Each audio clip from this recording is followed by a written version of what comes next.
Teacher మీటింగ్కి అందరూ ఇచ్చేసినందుకు thank you very much. తల్లిదండ్రులు ఉపాధ్యాయుల ఆర్పీ సమావేశానికి చీఫ్ గెస్ట్ గా శేషు గారు, ఆయన మాకు పేరెంటే, తర్వాత ముసా మేడం గారు ఇద్దరు కూడా మా దగ్గర పిల్లలు చదివిస్తూ ఉన్నారు. గవర్నమెంట్ అఫీషియల్స్ గవర్నమెంట్ ప్రోగ్రామ్ కాబట్టి సంస్కృతిని కూడా మనం చేస్తున్నాం. తర్వాత మీరు ఎవరెవరైతే పేరెంట్స్ వచ్చారో మీ పిల్లల్ని పిలిపించి మీకు తల్లికి వందనం అనే ప్రోగ్రాంలో అంటే 2-3 ఫస్ట్ గురువు ఎవరంటే తల్లి, తర్వాత తండ్రి, తర్వాత గురువు, దైవం. ఇది ఏనాడో చెప్పిన సిద్ధాంతం. ఎన్ని ఫస్ట్ భూమి మీద వచ్చినప్పటి నుంచి ఏది నేర్పించినా తల్లే మొదటి గురువు, తర్వాత తండ్రి నేర్పించాల్సిన బాధ్యతలు, తండ్రి యొక్క రోల్ ఏంటనేది.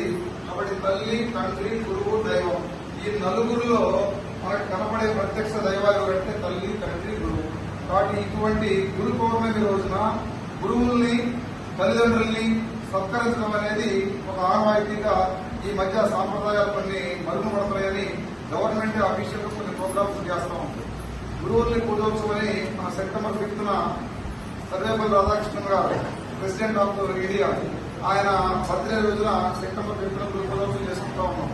ఇప్పుడు తల్లిదండ్రులతో పాటు ఆర్పీ సమావేశం అంటే పేరెంట్ టీచర్, తల్లిదండ్రులకి టీచర్లకి మధ్య అనుసంధానం ఏర్పడాలంటే పిల్లల ద్వారా ఏ విధంగా ఇది చేస్తాం, మనం ఎలా ఎడ్యుకేట్ చేస్తూ ఉంటాం, పిల్లల్ని ఏ విధంగా ఎలా నిర్మిస్తూ ఉంటాం. తల్లిదండ్రులు కూడా మనం మీటింగ్ పెట్టాం ఆల్రెడీ. టీచర్స్ మీటింగ్ మనం టీచర్స్ పేరెంట్స్ పిలిపించి మేమేం చేయాలి మీరేం చేయాలి అనే టైప్ లో ఒక 1.5 నిమిషాలు మనం ఆల్రెడీ తల్లిదండ్రులతో మాట్లాడడం జరిగింది. మరి వాళ్ళ ఉపన్యాసానికి వాటికి ఇది కాదు కాబట్టి ఒక 2 నిమిషాలు మన శేషు గారు కూడా మనం ఉద్దేశించి 2 మినిట్స్ మాట్లాడతారు. తర్వాత మేము ఎప్పుడు మాట్లాడుతున్నాం కాబట్టి బాగున్న దాంట్లో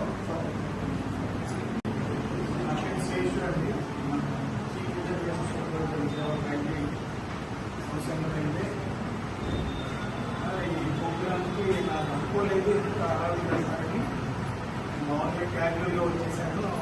వేరే టీచర్స్ కానీ గవర్నమెంట్ అనుకోలేదు. కానీ ఇది మంచి సందర్భమే. కొత్త కాన్సెప్ట్ అయినప్పటికీ